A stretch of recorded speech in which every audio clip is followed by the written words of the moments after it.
Pemirsa, Wakil Wali Kota Palembang didampingi Camat Sako mengunjungi lokasi kolam retensi Lebak Murni Sako yang menjadi lokasi tewasnya 2 orang pelajar SMP beberapa waktu lalu. Dalam kunjungannya, Wakil Wali Kota Palembang berjanji akan perbaiki kolam retensi Lebak Murni agar tidak terjadi kejadian serupa ke depannya.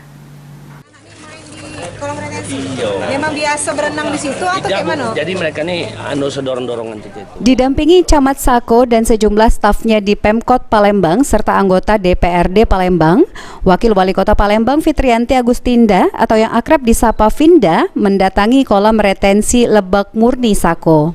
Kedatangan orang nomor 2 Kota Palembang ini untuk mengecek dan mengetahui kondisi kolam retensi Lebak Murni ini pasca adanya kejadian tewas 2 orang pelajar SMP beberapa waktu lalu.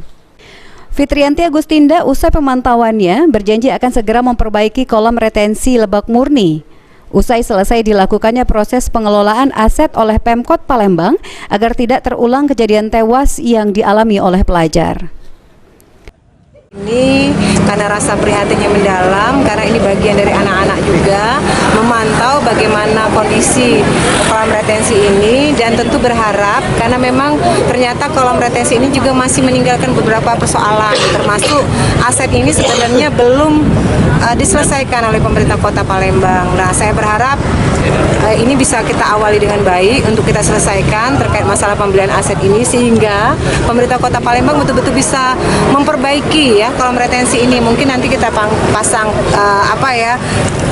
pagar atau kita buat dam sehingga orang yang berada di kawasan kolam retensi ini tidak mengalami musibah seperti yang sudah terjadi. Selain mengunjungi kolam retensi Lebak Murni, Wakil Wali Kota Palembang didampingi salah satu bakal calon legislatif DPRD Palembang, Divo Alam dari Partai Nasdem, mengunjungi salah satu rumah korban dengan memberikan bantuan terhadap orang tua korban. Divo pun berharap agar ke depan ada perhatian lebih terhadap Kecamatan Sako dari Pemkot Palembang. Di daerah kita ini dimohon untuk diperhatikan lagi di daerah Sako dan Lebak Murni sama di daerah kita. Alhamdulillah. Dalam kejadian beberapa hari lalu, 2 orang pelajar yang tewas di kolam retensi Lebak Murni masih berstatus pelajar SMP. Firman Hidayat, PAL TV.